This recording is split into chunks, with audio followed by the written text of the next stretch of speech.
제가 벌써 들어보시면 아시겠지만 목소리 톤이 깔난자예요.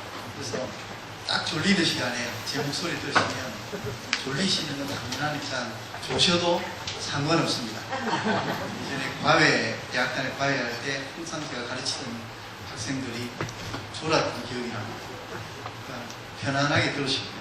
제가 또 강의를 아주 재밌게 하는 스타일이 아니라서 여러분들도 조셔도 죄책감까지 실풀려 없이 편안하게 들으십니다. 제가 한 목사님에 대한 그 글을 쓰면서 사회봉사 사상 자료가 없더라고요. 그래서 지금 설교 전집이 나오기 전에 초안으로 텍스트로 되어 있는 그 설교를 쭉 읽으면서 그 중에 사회봉사와 관련되어 있는 걸 다 뽑아서 읽으면서 얼마나 큰 은혜가 되고 공부만 되는 것만 해도 참 좋았는데 얼마나 은혜가 되는지 지금도 그때 그 원고를 준비하면서 제가 그 한 목사님 설교를 읽을 때 왔던 감동을 지금도 이렇게 느껴지고 합니다. 부족한 저희지만 한 목사님이 고민하셨던 그 사회복지에 대한 아무 개념도 없고 사회 시스템도 없을 때 생활보호법이라는 우리 요즘 말하는 기초생활보장제도죠. 그게 1960년에 생겼는데 그 이전 우리나라에서는 아무런 복지 시스템이 없을 때 그때부터 한 목사님이 목회하시면서 선교하시면서 이웃을 섬기고 복지 시스템을 만들고 제도를 만들고 시설을 만들고 또 세계 봉사회라든지 또 월드비전, 그때는 선명회였죠. 월드비전에 대한 그 운동에 적극적으로 참여하셔서 많은 일들을 이루신 여러분들이 어떻게 보면 사업들을 많이 하신 걸로 생각하지만 한 목사님의 위대함은 몸소 실천하셨던 거예요. 아주 한 작은 소녀, 아주 별 볼 일 없는 한 노인, 그분들을 시선을 떼지 않고 섬기고 봉사하면서 거기에서 제도를 만들고 시설을 만들고 프로그램을 만들고 또 그 속에 목회를 담아내는. 그래서 여기 주제가 이렇게 이웃과 시대의 아픔. 그 당시에 한 목사님이 태어나서 자라셨던 그 시대적인 아픔, 특히 그 중에서 가난, 이 가난이라는 부분, 그리고 일제 강점기라고 하는 이런 민족적인 그런 고통, 그러면서도 신앙이라고 하는 복음이라고 하는 부분들을 아마 많은 고민을 하셨을 텐데 그걸 하나로 엮어내신 거였어요. 그래서 영락교회라고 하는 것은 얼마나 큰 상징성이 있는가 합니다. 한 목사님 가지셨던 한국교회의 아주 이상적인 바람직한 목회 모델, 애국애죠. 나라와 민족을 사랑하는 마음과 복음이라는 것과 이웃을 섬기는 것이 하나도 분리되지 않고 통합되어 있는 그런 모델로서 영락교회에 서 있다는 사실을 저와 여러분이 다 알고 계시지만 새롭게 인식해야 될 일이 아닌가. 그래서 예전에 한 목사님이 가지셨던 이 나라의 민족을 위한 애틋한 마음, 그 속에서 이 복음만이 기독교가 그걸 구원할 수 있다라고 생각하셨던 그 마음 속에 또 이웃들의 아픔을 보면서 어떻게 할까? 주님의 마음을 품으셨던 그 고민들을 통해서 많은 사업들을 이루시고 많은 그런 사회봉사의 기초를 마련하셨던 것처럼 오늘날 우리 한국교회가 한 목사님을 생각하면서 다시 한 번 더 왜 우리 한국교회가 이렇게 됐을까? 처음에는 부정적인 이야기를 조금만 하고 시간이 길지 않기 때문에 그 속에서 우리도 한 목사님처럼 고민을 해야 되겠다. 한 목사님이 처음부터 신앙적인 고민을 하셨던 건 아닙니다. 처음에는 신앙이 없으셨죠. 근데 본인의 가난한 삶, 나라와 민족의 이 정말 절박한 모습들을 보면서 그 속에 이 기독교라고 하는 교회의 복음이라고 하는 걸 발견하게 됩니다. 그러면서 이것이 답이다라는 것을 깨닫고 제가 목사님의 설교집을 읽은 바로는 그렇게 느껴져요. 그래서 거기에 올인을 하셔서 이 세 가지를 다 묶어내신 것처럼 지금도 우리가 봉사에 대한 이야기를 할 거지만 그 속에는 이 나라, 이 사회, 이 시대가 요구하는 그런 아픔들을 끌어안으면서도 그 속에 교회라고 하는 것이 역할을 하면서 이 교회가 어떤 정신, 어떤 그리스도의 마음을 품고 하되 그 속에서 사회봉사를 어떻게 해야 될까? 이 봉사라는 것은 곧 하나님의 일이기 때문에 이 일을 어떻게 만들어가고 또 그 속에 가치를 담아갈 것인가 하는 고민과 노력들이 우리에게 맡겨진 숙제가 아닐까. 그 숙제를 해결한다는 마음으로 오늘 말씀을 드릴 텐데요. 내용이 좀 많아요. 그래서 앞부분에 조금 이렇게 역사적이거나 사회를 진단하는 부분들은 빨리빨리 넘어가도록 하겠습니다. 그리고 핵심적인 문제 분석인데 그 문제 분석 중에서도 여러 가지 한 8가지 정도 제시가 되지만 다른 건 다 잊어버리셔도 보통 설교를 하더라도 2가지 내지 3가지 이상 가면 기억을 못 하거든요. 저도 목사지만 다른 목사님들 설교하면 한 2가지까지는 기억을 하다가 3째 하면 기억을 못 해요. 그러니까 다 잊어버리셔도 2가지, 그 2가지 중에 하나는 한 목사님의 사회봉사 사상 핵심이 그 속에 녹아져 있습니다. 그게 제일 중요하고 다른 하나는 어떤 시민사회 속에서 하나님의 자녀라고 하는 것은 이 사회 속에 하나님의 나라를 이루는 한 시민으로서의 이 사회에서 역할을 하는 거예요. 그 2가지 개념이 굉장히 중요한 개념이니까 그 부분을 자세히 설명 드리도록 하겠습니다. 자, 그러면 이 사진은 그냥 잠깨시라고 맛보기로 이 사진은 1970년대 활빈교회 김준홍 목사님이 개척하셨던 그때 일본 노무라 목사님이 찍었던 사진입니다. 이거 보시면 벌써 저 성경책 보이시죠? 저 어릴 때도 저런 성경책 많았습니다. 다 낡은 성경책 테이프 붙여서 그때 옆에서 엄마가 왜 저렇게 울면서 기도하나 딸이 쳐다보고 있죠. 저 어려운 시대를 넘었을 때 한국교회가 한경재 목사님과 같은 분들이 얼마나 저분들을 부둥켜 안고 복음으로 눈물로 섬김으로 배우셨는지 옛날 생각을 하는 의미에서 한번 사진을 담아봤어요. 그게 벌써 몇십 년 됐죠. 이제 기독교 사회봉사 또는 기독교 사회복지에서 세속화라는 이야기를 하는데요. 뭐 내용 글씨가 잘 안 보이시는 분들은 그냥 제 이야기 들으시면 됩니다. 우리가 흔히 소셜법, 사회사업 또는 사회복지라고 하는 가장 기본적인 틀은 기독교, 교회에서 나왔습니다. 그러니까 예전에 기본적인 복지체계 틀이 교회를 중심으로, 교구를 중심으로 빈곤한 자들을 돌보던 시스템들이 깨어지기 시작해요. 그리고 세계대전도 일어나고 1차 대전이 일어나고 막 사회에 어려움이 있고 하니까 그때 자선단체들이 많이 생깁니다. 이 자선단체들이 우후죽순으로 생겨나서 이 사람 저 사람 구제하고 돕다 보니까 중복이 되는 거죠. 어떤 쪽에서는 많이 찾아가고 어떤 쪽에서는 아예 안 가고 그래서 이걸 좀 통합해보자. 그래서 생긴 게 자선조직협회입니다. 그때 자선조직협회는 거의 대부분이 교회를 중심으로 신앙인들이 중심이 된 거죠. 그때 자선조직협회에서 어떻게 하냐면 요즘 말하면 신방이죠. 신방. 목회자 안보가 요즘 말하면 권찰이라고 하는 그때 어느 정도 좀 생활이 괜찮은 부인들이 몇 명이 가난한 가정들을 다가오고 방문하면서 신방하는 거죠. 가서 상담도 하고 기도도 해주고 그 다음 형편을 살피는 거예요.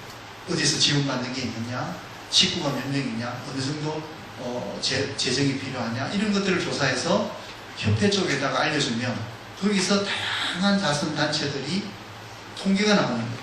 그러면 한쪽에 치우치지 않고 또 필요한 욕구대로 서비스를 제공하는 이런 구제의 틀이 생기기 시작했을 때 그때 교회가 기여를 하게 됩니다.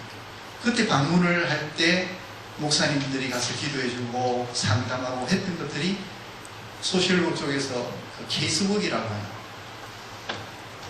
개별 사회사업이라고 하는 방법론이 나오게 되는 틀이 된 거예요. 그 다음에 나중에 이제 부인들이 다니다가 힘들거든요. 그러니까 우리는 나이도 있고 하니까 힘드니까 좀 젊은 사람들 보내라. 그래서 여대생들이 함께 가기 시작했어요. 근데 대학생들은 그때 계몽주의 한참 세계적으로 유행할 때 고민을 하는 거예요. 여대생들이니까 좀 고민을 하겠죠. 그냥 구제만 해서 될까? 뭔가 좀 근본적으로 이 가난을 해결할 방법이 없을까? 다니면서 그런 고민들을 하다가 만들어진 게 대학에서 처음 만든 게 인보관이라는 걸 만들었다. 그게 토인비 홀이거든요. 그 토인비라는 사람은 그 옥스퍼드 대학의 젊은 교수인데 그 일에 헌신하다가 과로사로 40대 나이에 죽습니다. 그 이름을 따서 토인비 홀. 그 인보관인데 인보관에서 서비스를 제공하던 게 오늘날의 사회복지관이라고 이름 붙여집니다. 거기까지 발전이 됩니다. 그러니까 그 다음에 마틴 루터가 종교개혁 이후에 교구를 중심으로 구제하던 시스템이 이제 깨지거든요. 그러니까 그걸 대체할 수 있는 방법으로 금고라는 것은 요즘 말하면 재원을 한쪽으로 모아서 거기서 필요한 것에 나눠줍니다. 그게 오늘날 말하면 최초의 우리 그 사회복지 공동모금회 서울에 그 지역마다 있죠. 사회복지 공동모금회 같은 것들을 종교개혁 이후에 마틴 루터가 만들고 이런 것처럼 교회가 수도원을 중심으로 고아원, 양로원 이런 시설들을 만들게 되고 호스피탈도 병원 개념, 처음에는 병원 개념이 아니라 그냥 머무는 여관 같은 곳이었죠. 그런 것들을 이제 발전시켜서 병원으로 그러니까 사회, 의료, 복지, 봉사 모든 시스템들의 가장 기본적인 출발점은 거의 대부분 100%는 아닐지라도 거의 대부분이 교회를 통해서 기독교를 통해서 이루어집니다. 그러던 부분들이 점점 더 소위 말하는 복지국가 국가가 세금을 많이 걷어서 국가가 주도적으로 국민들의 복지를 그렇게 해서 국가의 권한이 커지는 거예요. 복지국가 시대가 오면서 교회가 거기로 손을 놓기 시작해요. 저거는 국가가 하는 일이니까. 근데 그때 국가는 국가대로 복지적 역할을 감당하고 교회는 교회대로 조금 더 그 사회봉사의 전문성과 인프라와 모든 그런 복음적 가치 위에서 했던 것들을 잘 따듬어서 그 전통을 이어왔으면 참 좋았을 텐데 그러지 못했다는 거죠. 그래서 국가 주도의 복지 그 흐름 속에서 교회가 손을 많이 놔버립니다. 그거를 이제 흔히 세속화라고 이야기합니다. 그 세속화 과정 속에서 그런 역사를 이야기하는 초기의 선교 초기에 얼마나 많은 학교, 교육, 사회, 변화 이런 것들을 주도했습니다. 그러니까 한국 교회 같은 경우에도 이제 80년대, 70년대를 지난 80년대 들어오니까 도시화가 이루어지면서 많은 도시 빈민들이 생겨서 일부에서는 도시 빈민들을 위한 많은 일들을 했지만 한쪽에서는 이제 교회 성장이라고 하는 그런 데 발맞추어져서 사회 문제에 관심을 갖기보다는 이웃을 섬기고 돌보는 일보다는 교회가 성장하는 저기서 말하는 성장은 포괄적 의미에서 긍정적인 의미의 성장이 아니라 수적인 성장이죠. 거기에 초점을 두다 보니까 점점 사회 문제로부터 관심을 갖는 이런 것들이 분리가 돼요. 그런 과정들을 이야기를 하고 있습니다. 그래서 사회는 흔히 말하는 사회사업 혹은 사회복지라고 하는 전문 분야가 있어서 체계적으로 방법론이 있고 실천론이 있고 그리고 전문성을 가지고 전달 체계를 가지고 가요. 근데 교회를 생각해 보시면 우리 교단이 예를 들어서 어떤 정책을 결정했다. 사회봉사 정책을 결정한 그 정책이 노회, 지교회를 거쳐서 전달이 되어 있어요. 전달 체계가 우리는 없습니다.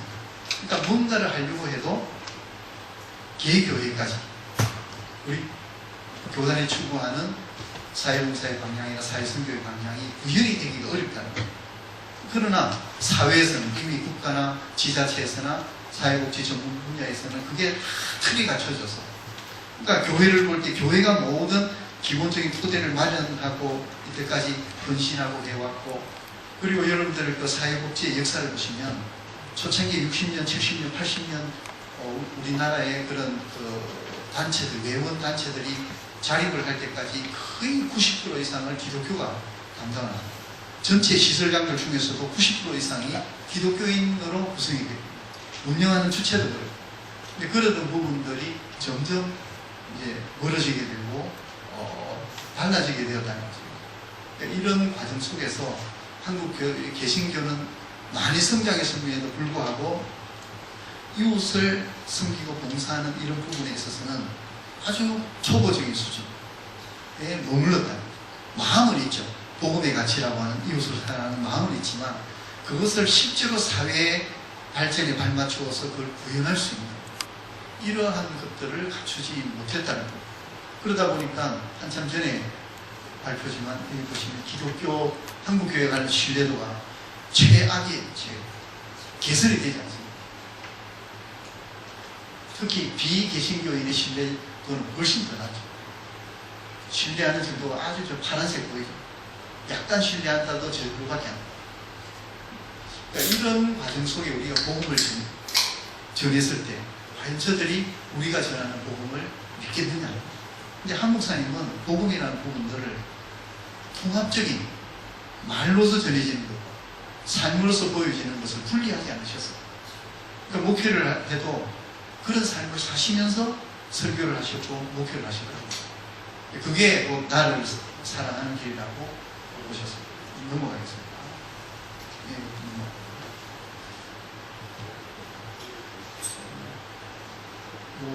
이거는 이태리에 있는 이탈리아 국회의원이 그림인데 봉사라는 이웃을 섬기고 나누는 것과 관련해서 엽서로 된 걸 제가 옛날에 한 30년 전에 슬라이드 필름으로 찍어 놓은 거를 이제 딱 본론에 들어가야 되는데 짧은 시간에 본론에 들어가는데 이제 졸리실 것 같아서 그림 좀 보고 이렇게 순서가 왼쪽에서부터 이렇게 간단한 엽서지만 제가 대학 다닐 때 저걸 보고 90년대 초죠. 91년인가 그때 보고 감동을 받아서 엽서를 사가지고 제가 슬라이드 필름을 찍어놓은 그거를 이렇게 담아놨어요. 그거는 슬라이드 필름을 뒤집혔어요.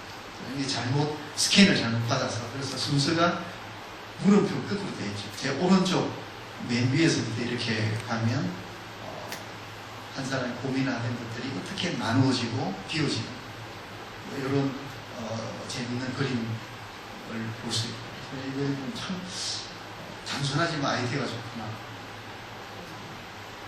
그리고 룰루랄라고 가고 있는데 고민에 빠진 사람 만났더니 무지개가 나오더라고요. 그러니까 아름다운 무지개라는 것은 햇빛만 가지고는 무지개를 절대 만들어낼 수 없어요. 그런 점에서 우리 이 사회 속에 의미를 던져준다. 그리고 비가 새는데 손가락질을 지적만 한다. 비 샌데 저거 어떻게 좀 해봐 하는 사람이 있고 직접 올라가서 저걸 막는 사람이 있죠. 이걸 한 장씩 보여줘야 되는데 그래야 저게 뭐지? 보니까 서로 올려주면서 이렇게 사과를 나옵니다. 여기까지 하고 이제 본론에 가서 한 목사님이 그 당시 50년, 60년, 70년대 한국 교회와 이 한국 사회 속에서 복음적인 봉사에 고민을 하셨다면 오늘날 우리가 한국 교회가 이 정도 신뢰가 떨어지고 그 속에서 특별히 사회 봉사라고 하는 이웃을 섬기고 사랑을 실천하는 부분에서 왜 예전처럼 그렇게 주도적인 역할을 못할까? 그런 고민 속에 몇 가지 문제점에 대한 분석들을 좀 해보았다. 그래서 제일 첫 번째 이게 가장 중요한 부분입니다. 이게 저는 한목사님 설교집을 분석하면서 제일 중심에 봉사에 대해서 갖고 계셨던 이웃을 사랑하는 것에 대해서 갖고 계셨던 마인드가 이게 아닙니다. 과연 오늘날 한국교회 사회봉사의 가장 근본적인 문제가 뭘까? 그게 봉사라는 것과 우리가 소위 말하는 전도하고 선교하고 복음을 전하는 것을 분리를 시켰다. 이게 절대 분리할 수 없는 거거든요. 제가 만약 여러분 중에 한 분을 이렇게 뺨을 한 대 때렸어요. 그러면 이게 제 손이 한 겁니까? 아니면 그냥 뇌가 명령을 내려서 뇌가 한 겁니까? 아니면 어떤 사람은 마음에 미워하는 마음이 있으니까 그 마음 때문에 때리게 돼요. 보니까 그게 아니라 나라는 이 사람 총체적으로 내 전부가 때리는데 역할을 했다. 그것처럼 봉사라는 것도 우리가 한 목사님이 속에서부터 복음이라는 것이 태동을 하면서 그 복음이 밖으로 흘러넘쳐서 그게 나라와 민족을 사랑하고 이웃을 사랑하는 것으로 흘러간 것처럼 그것이 따로가 아니라는 거죠. 모든 근원은 애국애족, 이웃을 섬기고 교회를 사랑하고 전도하고 선교하고, 이게 한 목사님한테서는 한 덩어리라는 거예요. 어느 하나도 분리된 게 없어요.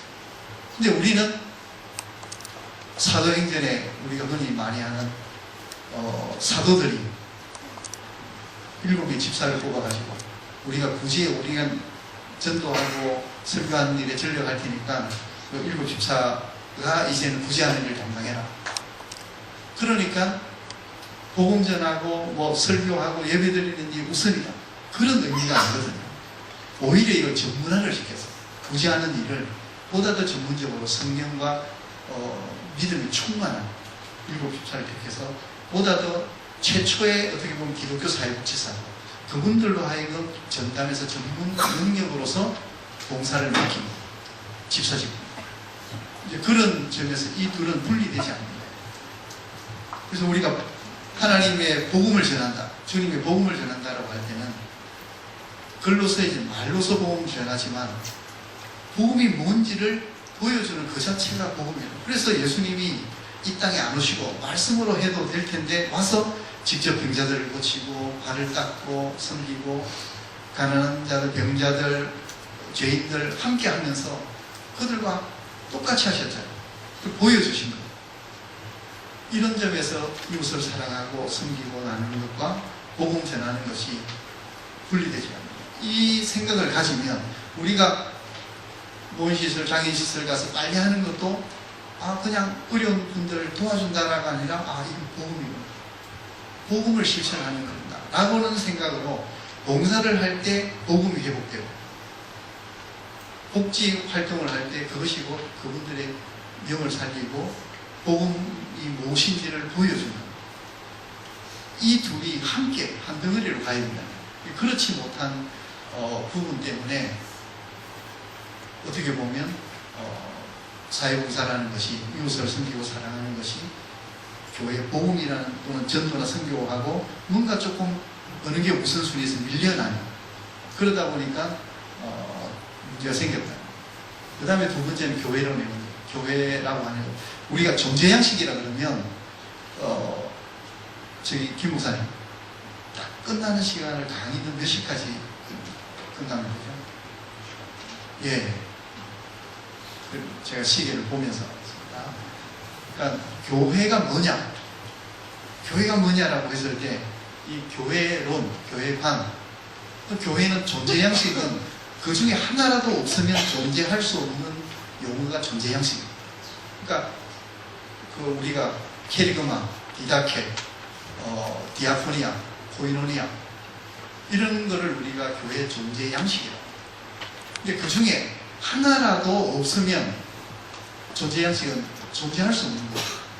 우리가 물이나 공기나 뭐 이런 것 중에 어느 하나도 없으면 살 수 없는 것처럼 교회도 말씀이 있고, 그리고 디다케, 교육이 있고, 친구가 있고, 그러면서도 디아코니아라고 하는 섬기고 나누고 봉사하고 서로 사랑하는 이런 이 네 가지가 교회 속에 고스란히 남아있는. 그래서 한국 사람이 위대한 게 단순하지만 나라 사랑이나 이웃을 사랑하고 섬기는 것, 교회 복음 전하는 그 사명, 이걸 하나라도 놓지 않고 이게 한 덩어리로 가야 된다. 그게 교회다. 교회는 나라와 민족. 그래서 통일 문제도 나라와 민족을 위해서 북한 선교나 통일 문제에 관심 가지시고 많은 복지재단 만들어서 시설을 하신 것도 이 교회의 존재 양식이다. 이게 약해져서는 교회 전체 존재가, 교회라고 하는 존재 자체가 취약해지고 병든다라고 하는 그런 부분. 그다음 선교가 좀 통합적인 선교가. 선교 그러면 그냥 말로서 전하는, 가서 예수 믿으십시오, 하나님 여러분들 정말 사랑하십니다 라는 것만 아니라 우리가 아무 이야기하지 않아도 그 사람을 정말 뜨겁게 사랑하고 남들이 가지 않는 곳에 가고 남들이 하지 않는 양보를 하고 희생을 한다면 그 자체가 복음입니다. 그런 어떤 선교관의 문제에서부터 이 사회봉사라는 것이 점점 좀 자리를 못 찾은 게 아닌가. 그리고 한국교회의 특성이 연합을 안 하죠. 개교회가 이렇게 따로따로는 잘하는데 연합을 못합니다. 그래서 미국의 그 모델을 보면 한 10몇 개 교회가, 한 교회가 전문가 한 사람을 못 두거든요. 그러다 보니까 한 지역에 우리나라의 돈 크기만한 그런 지역에 12세 개 교회가 한 사람의 사회선교 전문가, MDB를 하고 사회복지를 공부한 소셜 미니스트라고 해요. 그러니까 사회선교 전문가, 기독교 사회복지사를 한 사람을 세워서 그 지역을 조사를 합니다. 그 지역 욕구가 뭐고 어떤 것들이 필요하고, 그러면서 그 12세 개 교회의 자원들을 조사해서 당신은 이런 자원들이 있으니까 의료선교를 통해서 장애인 재활 프로그램을 한번 해보십시오. 당신은 노인복지 쪽에 이런 프로그램을 해보십시오. 아동복지 쪽에 이런 프로그램도 당신 교회에서 해보십시오. 그렇게 쭉 이렇게 지역에 맞는 것들을 해줘서 그 사람이 컨트롤을 하는 거예요. 다니면서. 이런 모델도 연합이 돼야 되거든요. 그러니까 그게 아니에요. 그래서 부활절 연합대회 한다면 누가 이름 맨 위에 올라가나. 뭐 이런 싸움을 하다 보니까 연합이잖아요. 특히 봉사하고 이것을 섬기는 일에는 협력이 되어야 돼요. 그래야 정부에서 하는 것 이상으로, 지자체에서 하는 것 이상으로 한국교회, 예를 들면 한국교회가 교회에 맞는 사회복지 공동모금이와 같은 기업들이나 개인들이 모금을 하면 공동모금에서 그 수많은 그 재원 기부금을 받아가지고 그걸 신청하면 거기에 맞는 걸 심사해서 배분을 하잖아요.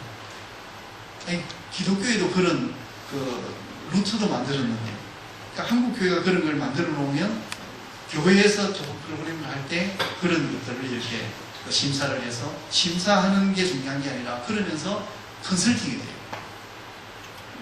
평가를 하거든요. 재정을 지원해서 프로그램을 했다. 그러면 가서 피드백을 주고, 그 다음에 다 끝난 다음에 보고서를 얘기하고, 보고서를 보고 또 평가해주고, 이런 식으로 해서 점점 발전이 됩니다. 그 사업들이. 그런 것처럼 한국 교회가 연합운동을 할 수 있는 게 굉장히 많아요. 특히 지역사회에서. 그런 부분, 덕수교회 같은 경우에도 지역에 몇몇 교회가 지역 간호사를, 지금은 안 하지만 예전에 지역 간호사를 채용을 해서 그 교회들이 협력해서 의료선교팀을 해서 독거노인들이나 저소득층 가정들을 방문하면서 의료, 그것도 지자체와 성북, 구와, 그 다음 거기 있는 교회, 몇몇 교회가 협력을 해서 그런 사업들을 했거든요. 그런 게 안 되니까 참 발전이 안 되는 거예요. 그 다음에 또 한 가지는 현장을 잘 몰라요.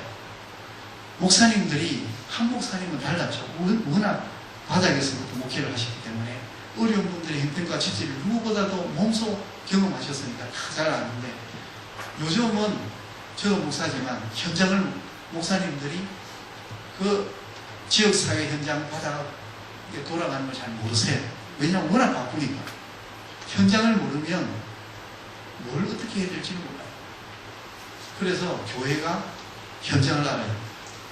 장인이든 노인이든 아동이든 청소년이든 그들이 갖고 있는 문제, 고민하는 문제, 정말 아파하는 복지사각지라든지 이런 현장들을 알면 뭘 어떻게 해야 되는지 아는데, 이런 현장하고 자꾸 멀어지고 위만 바라보다 보니까 이웃사랑에 괴리가 생기는 게 아닌가, 그런 고민들을, 이런 문제들이 있고요. 그 다음에 교회갱신. 그러니까 교회가 성장하다 보니까 권력을 갖게 되죠. 정치인들도 한국 교회 그러면은 무시 못해요. 근데 그게 이제 부정적으로 기독교가 국교가 되면서 타락했던 것처럼, 기독교 한국 교회가 기득권화가 되면서 정말 바닥에 있는 지극히 작은 자들과 마음을 같이 먹어요.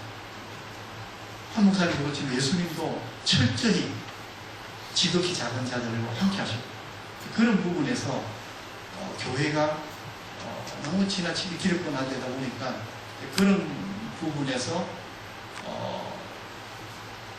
어려운 사람들의 심정과 동하지 않았다. 그러다 보니까 이런 것들을 좀 갈아엎을 수 있는 게 필요하다는 겁니다. 그 다음에 실천 필요다는 문제. 요거는 아까 제가 두 가지가 중요하다고 했죠. 복음과 봉사를 절대 분리해서 안 된다는 게 한국 사님의 사상이면서 제가 제일 중요한 부분이라고 생각합니다. 그 다음 두 번째 중요한 게 교회 중심에서 교인 중심의 패러다임. 이 부분은 지금 19분 남았는데요. 제가 한 몇 분 정도 설명을 해요. 제가 벌써 10몇 년 전부터 이걸 이야기를 했는데 한국에 잘 안 바뀌더라고요. 저게 뭐냐면 지금까지는 교회가 뭘 하느냐에 관심을 가졌습니다. 당연한 이야기죠. 우리 교회가 뭘 할까? 목사님들, 우리 교회가 경로대학을 해볼까? 아니면 장애인들 중에서 제가 노인들이나 장애인 제가 분들 중에서 조금 더 케어가 필요한 분들을 좀 제가 봉사팀을 만들어서 할까? 아니면 호스피스 봉사 사역을 할까? 그런 부분들 교회에서 어떤 프로그램을 만들고 그걸 몇 개를 우리 해보자. 그런 쪽에만 관심을 가져본다. 그게 중요하죠. 필요해요. 그런데 교회는 절대 사회복지 전문기관이 아니거든요. 그러다 보니까 할 수 있는 건 제한되어 있습니다. 그러니까 오늘날 이 시대는 시민사회라고 이야기합니다. 그래서 옛날에는 예수 제자운동, 지금 뭐 사랑의 교회 상당히 손가락질도 받고 욕도 먹고 있지만 옥 목사님이 제자 훈련 프로그램을 잘 만드셨잖아요. 근데 과거에 제가 그래서 사랑의 교회 저희 친구 목사도 옥한 목사님 14년을 가방 못질을 한 친구 목사가 있는데 그 친구한테도 그 이야기를 했어요. 제자 훈련 2.0을 만들어라. 그 2.0은 건강한 시민 만들어라. 그러니까 예수님의 제자, 교회를 위해서 헌신하고 하는 그런 게 아니라 조금 더 한 목사님은 나라와 민족이라고 애국애족이라는 부분이 목회와 분리되지 않아요. 그렇다면 좋은 시민을 만드는 게 훌륭한 하나님의 나라 백성을 만드는 거예요. 그러니까 복음적인 사람, 교회에 필요한 사람, 신앙적인 사람으로 만드는 것도 제자지만 그 제자라는 것은 정말 이 사회의 한 시민으로서 우리가 좋은 시민이라고 하죠. 이 사회를 밝히고 모델이 되고 이 사회를 발전시키고 그런 시민으로서 역할을 하는 그게 교회의 제자훈련 중에 한 축은 기존의 제자훈련이 있고 한 축은 새롭게 이 사회 속에서 환경 문제, 서로 갈등 문제, 전쟁 문제, 이웃 간의 그런 부분들, 가난의 문제, 뭐 수많은 사회 문제들 속에서 한 시민으로서 역할을 어떻게 하는 가 이런 것들을 훈련시킬 수 있는 하나의 시민운동으로서의 하나님의 시민 만드는 그것이 제자훈련 2.0으로 가야 되지 않겠느냐 듣고 말더라고요. 그건 그겁니다. 교회가 고민해야 될 것 중에 하나는 교회가 뭘 할 거냐 하면 항상 더 이상 많이 못해요. 근데 교회가 예를 들어서 좀 쉽게 이해하기 위해서 예산이 있습니다. 예산을 만약 5천만 원을 했다. 사회봉사 예산 5천만 원 책정했다. 그러면 그 중에 2,500만 원, 2,500만 분리해서 2,500만 원은 교회에서 몇 가지 사회봉사 프로그램을 위해서 지원하고 2,500만 원은 교인들 중에 누구나 자기 지역사회 속에서 관심을 갖고 들여다보다 보면 내가 이런 재능을 갖고 있고 또 이런 걸 하고 싶은데 현장 가보니까 내가 할 수 있는 게 있더라는 거죠. 그러면은 그런 것들을 이렇게 찾아서 이웃을 섬길 수 있는 일들을 하면 교회가 그걸 스포트를 해줍니다.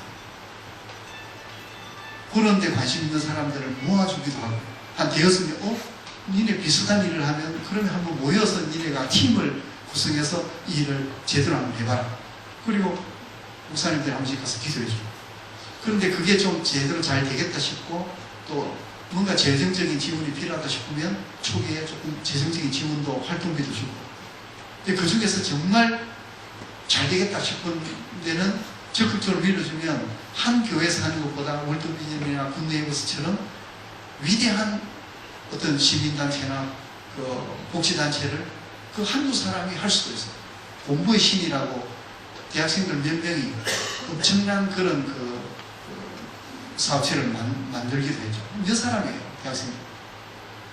그것처럼 교인들이 자기의 살아가는 한 시민으로서의 지역사회 속에서 깨닫고 보험의 마음을 가지고 이웃을 섬기고 사랑하는 방법들을 찾다가 그런 것들을 격려해주고 또 교육시킬 때는 정신을 교육하는 한국 사람의 이웃 사랑에 대한 하면 교인들은 그걸 하고 교회가 그런 부분들을 훈련도 시켜주고 필요하면 자원봉사 훈련이나 또 전문 영역별로 교육도 시키고 또 필요하면은 사람도 붙여주고 조직도 이렇게 만들어주고 교회에서 그런 것들이 이루어지고 그렇게 해서 한 3년이 지난 다음에 결과를 한번 비교해 보시면 아무도 그렇게 하는 데 없지만 교회가 몇 가지 프로그램 가지고 했던 그런 아웃풋과 교인들이 스스로 자기가 알아서 하는 것들을 교회가 서포트해주고 교육도 시켜주고 훈련도 하면서 지원해주는 그 교인 중심의 활동들을 다 모아서 아웃풋을 비교해보면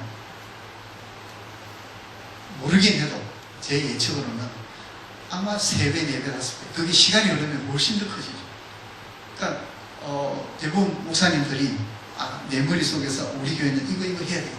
이거 필요해. 그것만 하지 말아야 됩니다. 교회는 그래서 하나님 앞에 갔을 때 너 뭐 했냐? 영광교회를 다니고 우리 교회는 이런 봉사도 있고 이런 사역도 있고 이런 시설도 하고 저는 궁금했어요. 궁금한 것도 물론 부분적으로 들어가요. 그때 하나님이 넌 뭐 했냐라고 물었을 때 과연 성도 여러분들이 뭐라고 대답할까? 그거를 교회 장로님이나 목사님들이나 고민해요.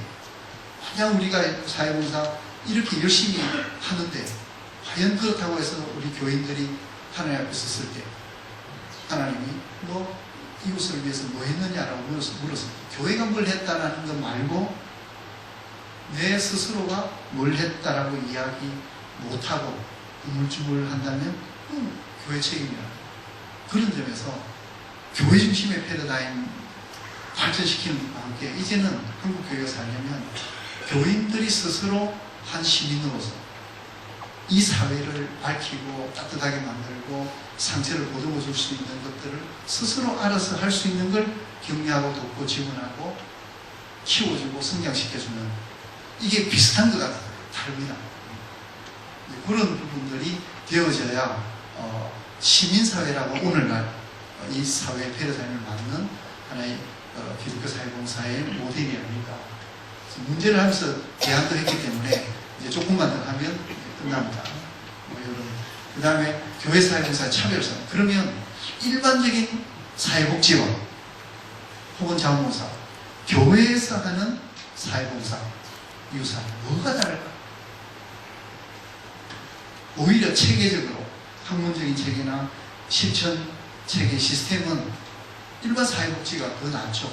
그럼에도 불구하고 교회가 어떤 차별성이 있느냐, 그런 서비스의 질이 예를 들어 볼게요. 도시락 배달을 해요. 똑같은 대역 도시락 배달 일주일에 3번. 그러면 일주일에 3번 독거노인 가정에 이제 도시락을 배달하는데 거기서 서비스 질이라고 하면 그냥 보통 그 아웃풋을 계산할 때 몇 명, 이 지역사회에 몇 명 독거노인 가정에 몇 회 서비스가 제공되었느냐, 그리고 예산이 얼마나 투입됐느냐, 거기에는 일주일에 3번 몇 명, 그러면 총 횟수가 나와요. 그걸로 끝이에요. 근데 교회에서 만약 한다면 그게 아니에요. 도시락도 이게 도시락이 배달되었을 때 몇 시에 배달되느냐 다르거든요. 음식을 몇 시에서. 그리고 도시락도 어떤 분은 당뇨도 있고 어떤 분은 뭐 혈압도 있고 또는 이빨이 아주 쉽지 못하는 분도 있는데 일률적으로 똑같이 하지 않고 그 사람에게 맞는 음식을 반찬을 해서 도시락을 전해드렸을 때 얻는 만족도, 이거는 하늘 땅 차이. 언제 배달해요? 그리고 가스도 그냥 전달하고 할머니 맛있게 드세요 하고 나오는 것과 한 3, 4분이 앉아서 요즘 자식들 찾아오나요? 속상하시죠? 힘내세요. 뭐 요즘 뭐 즐겨보는 드라마가 뭐예요? 몇 분도 안 걸려요. 그렇게 앉아서 이야기 좀 하고 그분들이 갖고 있는 이야기하고 싶은 거 들어주고 나오는 그런 도시락 배달하는 분들하고 아주 사소하지만 엄청난 차이예요. 그렇다면 복음이라는 것은 감동이 있어요. 그럼 교회에서 사회봉사를 한다면 우리가 얼마나 많은 사람들에게 어떤 서비스를 제공하느냐라는 것보다 서비스 질을 거기에서 차별이 돼요. 똑같은 복지 서비스 같은데 교회에서 하는 사회봉사는 다르다는 거죠. 감동을 못 시키면 우리는 보험이 있잖아요. 우리는 그냥 서비스를 제공했다고 끝나는 게 아니라 이분들이 우리가 봉사하는 걸 통해서 그리스도의 마음을 알고 하나님을 이해하고 우리가 전하려고 하는 복음의 메시지가 뭔지를 그 느낌을 느낄 수 있어야 그래야 변화라는 게 일어납니다. 그러려면 교회에서 사회봉사를 한다. 이런 여기 다른 것들 좀 있지만 뭐 자리구조 있지만 기본적으로는 서비스 질을 개선. 요 뒤에 나옵니다. 여기서 나오는 거는 조금 더 체계적인 이야기를 하는 거거든요. 이건 여러분들 정책을 펼치는 사람들은 좀 주의 깊게 하시고 성도님들은 그렇게 크게 마찬가지 필요가 없어서 제가 자세히 설명을 안 드리고 핵심적인 서비스 질이라고 하는 부분에 차별성을 못 가지면 교회 사회봉사라고 하기 어렵다. 그런 점에서 한 목사님은 마음을 다했어요. 그 한 명 한 명이 한 목사님의 마음을 아는데 그게 하나님의 마음을 한 목사님이 느꼈거든요. 많은 성도님들이 오랜 세월이 지나도 한 목사님 기억하는 이유도 그걸 거예요. 성도님들 한 분 한 분이 한 목사님을 통해서 감동받고 느낌이 있고 그런 부분들이 일반 사회복지와 교회에서 하는 사회봉사의 차이점입니다. 그래서 제가 몇 가지 정리한 게 교회 사회봉사를 복음과 한 덩어리로 우리가 인식을 하죠. 아주 상식적인 이야기 같지만 저도 83년도부터 신학을 해서 교회 일도 오래 학교 가기 전에 교회 했지만 교회 생활을 오래 한 사람으로서 저걸 교회가 그렇게 인식을 못해요. 교회에 있어서 복음 그러면 그냥 전도하는 거예요. 근데 사회봉사하는 부분들이 가장 핵심적인 전도활동, 선교활동이라는 사실을 이 한덩어리라는 걸 그냥 거기는 그때 가지만 실제로 그게 뼈저리게 못 느낍니다. 그래야 봉사를 하는 사람들이 복음을 거듭니다. 봉사를 다니면 소모된다 그러거든요. 근데 이게 복음이다라는 걸 인식하면 할수록 이웃을 찾아가고 섬기고 노력하고 기부하고 하는 모든 것이 복음으로 인식하면서 자기 스스로 복음으로 새로워지는 그런 경험을 하게 된다. 그래서 이 둘이 절대 분리돼서는 안 된다. 그리고 교회가 로컬 처치는 그냥 어느 지역에 있는 교회, 그게 아니라 커뮤니티 처치는 지역사회와 분리될 수 없는, 지역사회가 그 교회가 나와버리면 지역사회가 굉장히 힘들어지고 아파하는, 그게 지역사회가 한덩어리가 되는 그 커뮤니티 처치고 그런. 그리고 아까 말씀드린 교회가 주도하는 것도 발전시켜야 되지만 교인 스스로가 한 시민으로서 예수님의 제자로서 이 사회에 한 사람의 역할을 할 수 있는 이런 부분들을 키워줄 수 있는 이런 걸 해야 됩니다. 그 다음에 서비스 진로 선보여야 된다. 아까 제가 말씀드린 게 희미하지만 교회 사회봉사는 질적인 부분이 차별화되어 있습니다. 그리고 이거는 뭐 여러분들이 아실 필요는 없지만 교회 사회봉사도 이제 시스템이 되어 있어야 됩니다. 전달체가 돼요. 한 교회 내에서도 전달체가 있어야 되는데 이 한국교회 전체로서 연합적으로 해야 될 게 있고 또 중간 단계에서 하는 게 있고 개교에서 하는 게 이런 것들이 잘 체계적으로 정립이 되어야 되는 거예요. 그다음 뭘 하려고 하면 인력 양성, 거기에 맞는 인력들이 잘 양성될 필요가 있습니다. 그러니까 꼭 뭐 학교를 가야 되는 게 아니라 독일처럼 디아코니라고 하는 그 옛날에 집사, 7집사처럼 지혜로 성령 충만하면서도 효율적으로 효과적으로 구제 활동을 할 수 있는 이런 사람들이 디아콘, 집사였던 것처럼 오늘날도 교회 사회봉사 하는 사람, 그러면 거기에 맞는 적절한 훈련을 과정을 거친 조금 더 그런 봉사훈련을 받은 사람들이 양성될 필요가 있겠다. 신학교에서도 저 인력을 양성을 못해요. 아직 그런 커리큘럼이나 전문 인력 양성하는 과정이 없죠. 그리고 좀 대표성 있는 연합 협의체가 구성되어서 대응을 할 때도 개교회가 할 수 있는 게 있고 국가적으로 또 지역사회 전체로 대응할 수 있는 차원들이 다 다르기 때문에 예를 들면 국가에서 요즘 일자리 만드는 게 정말 큰 과제 중에 하나죠.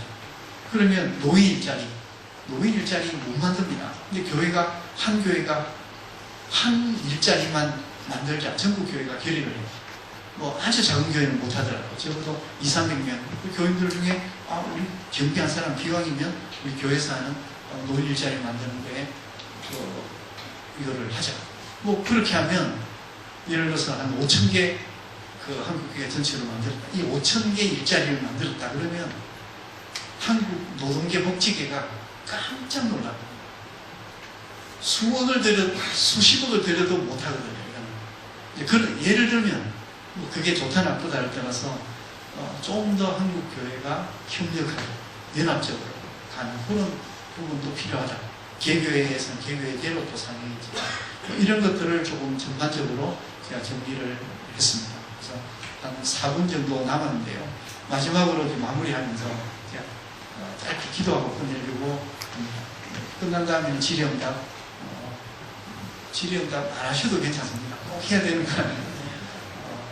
제가 한 목사님이 사회봉사 사상, 이웃사랑에 대한 사상 그 설교를 읽으면서 저 나름대로 많이 정리가 됐어요. 그 전까지는 이런 나라와 민족을 사랑하는 그 마음은 한 목사님 따라갈 수 없더라고요. 나라를 잃어본 경험이 없는 저로서는 그걸 처음에는 이해를 못했는데 기독교를 택한 것도 이 나라 민족을 너무 사랑해서 어떻게 하면 우리나라가 회복될 수 있을까? 그 속에서 이 기독교라는 걸 찾습니다. 이거다. 이제 그게 그 본인의 경험담 속에서 나오더라고요. 그러면서 진짜 복음이 한국 사람 속에 들어와서 그게 속에서 차고 흘러넘쳐서 이제 목회 현장에 구현이 되는. 그러면서 항상 이 세 가지. 그래서 우리들도 나라 사랑. 이거는 잊지 말아요. 교민. 한국 사람 생각하는 이 영락교회 성도입니다. 아니면 한국교회 교인이다 그러면 나라와 민족. 우리가 나라 민족이라는 너무 좁게만 하는 게 아니라 한 시민으로서 이 사회, 교회 안에만 딱 매이는 게 아니라 이 사회 속에, 이 지구 속에 이 세상의 문제를 내 문제로 알고 이 세상의 신음과 고통 소리를 어떻게 하면 줄일 수 있을까? 세상의 평화를 위해 환경 파괴를 막는 사람으로서 이 사회의 많은 갈등과 어려운 고통을 우리가 지탱하고 버텨내고 해결하는 그런 사람으로서 한 시민으로서 나라 사랑한다는 것은 국민으로서 시민으로서 그런 고민들이 한국 사람이 있었어요. 그런 과정 속에 복음이라고 하는 교회 목회라는 것들이 있고 그 목회가 그런 나라 사랑의 또 다른 하나의 복음의 표현으로서 사회 봉사라고 하는 이런 부분들. 그게 복음이라는 것이 나라와 교회와 그리고 이 이웃을 섬기고 사랑하는 이 부분들을 하나로 분리되지 않고 묶어내는 복음과 봉사를 분리하잖아요. 그래서 나라를 사랑하는 일 자체가 곧바로 하나님의 나라를 확장시키는 일이고 그게 하나의 목회의 현장으로 봤기 때문에 한 목사님이 뭐 국가를 위해서 나라를 위해서라면 남의 눈치 안 보고 막 뛰어다니셨어요. 통일을 위해서는 뭐든지 하셨어요. 그게 복음을 가진 사람으로서 그게 따로가 아니라는 거예요. 통일에 관심이 개인적인 관심이 있어서가 아니라 본인의 복음의 정신, 목회 철학 그게 그런 사회봉사도 똑같은 겁니다. 그러니까 이런 것들을 놓치지 않고 이 전통을 영락교회가 잘 이어받아서 그 모델을 계속 이어나갈 수 있는 그래서 서비스 질에 있어서도 교회에서 봉사하는 일이라면 뭔가 감동이 차별이 일반 사회복지하고는 직접으로 다르더라 감동을 주더라 라고 하는 그래야 이제 복음으로 변화됩니다. 그러면서도 또 이 교회의 욕심은 교인들 스스로가 한 시민으로서 자기 삶의 자리 자기 자리에서 뭔가 섬기고 봉사하고 이 사회를 살만한 것을 바꿀 수 있는 그런 교회가 뭘 하느냐에 만족하시지 마시고 특히 남자분들 우리 마누라가 열심히 교회 일을 하니까 그걸로 덕을 보고 마음에 안심을 하는 분들이 많거든요. 그러지 마시고 여러분들이 참여해요. 교회가 프로그램 대여섯 개 만들어봤자 거기에 참여하는 분들 다 그 사람 그게 아니라 모두 한 목사님 마음 그걸 황경진 목사님 여러분들 한 분 한 분 다 되셔야 돼요. 그렇게 해서 삶의 자리에서 한 시민으로서 그 이웃사랑에 대한 본을 여러분들이 보이고 거기에 교회가 관심을 갖고 칭찬하고 격려하고 그런 부분들을 우리가 함께 축하하고 그러면서 나중에 보면 교회에서 하는 것 별로 없어도 그분들이 다 떠져서 지역사회 속에서 하는 일들을 보면 대형교회 한 군데서 하는 것보다 10배, 20배 더 큰 일을 하는 분들도 나와요. 그런 모습들을 이렇게 목격하기를 간절히 소원하면서 두서없이 막 그냥 짧은 시간 동안에 제가 낮은 톤으로 돌리는 목소리로 했지만 거의 안 조시고 들어주셔서 정말